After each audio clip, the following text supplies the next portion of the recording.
Ladies కూడా ఉన్నారు. మంటలు అంటుకొని చూసే వరకు ఒక వెల్డర్ అతను వచ్చేసి అది ఫైర్ ఆఫ్ చేసేసి తీసుకొని వెళ్తున్నాడు. ఏమైందని చూసేసరికి మా తలపైకి మంటలు వచ్చేసినాయి.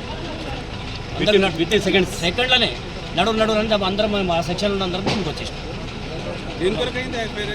కింద వెల్డింగ్ చేస్తుంది సార్, ఏదో బాగా వచ్చినట్టు అది పైకి వచ్చేసి మా దగ్గర అయితే 6 మంది టోటల్ కంపెనీలో 100 పైన ఉంటారు.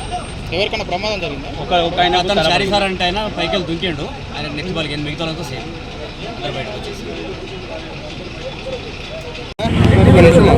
ఈరోజు నందిగామ గ్రామంలో ఇక్కడ alien homeopathy and herbal products limited ఒక ఫార్మా ప్లాంట్ ఉంది. ఇక్కడ ఒక 2 acresలో ఉంది. ఇక్కడ ఒక 70 members ఇక్కడ వర్కర్స్ పనిచేస్తున్నారు.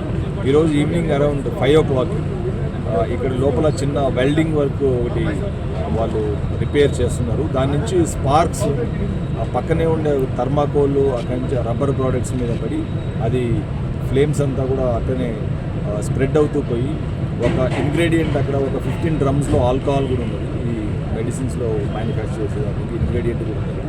సో అది కూడా ఇన్ఫ్లేమబుల్ మెటీరియల్ అవడంతో మొత్తం కూడా అక్కడ షెడ్స్ అంతా మొత్తం కూడా ఫ్లేమ్స్ వచ్చాయి.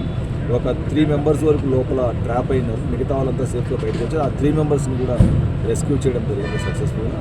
ఇప్పుడు ఇక్కడ మొత్తం 4 ఫైర్ టెండర్స్ కూడా వచ్చాయి. ఫైర్ వాళ్ళంతా కూడా వర్క్ చేస్తున్నారు. ప్లస్ ఇక్కడికి ఎవరు కూడా జనాలు పబ్లిక్ కూడా దగ్గరికి రానియకుండా అందరినీ కూడా కంట్రోల్ చేయడం జరుగుతుంది. సో ప్రస్తుతం ఇంకా అది ఫ్లేమ్స్లోనే ఉంది అండ్ ఫైర్ టెండర్స్ అన్నీ కూడా యాక్టివ్గా వర్క్ చేస్తున్నాం. So in the next couple of hours దాన్ని మొత్తం కంప్లీట్గా మనం ఎక్స్టింగ్విష్ చేస్తాం. ఇప్పటివరకు అయితే there is no casualty, no loss of life.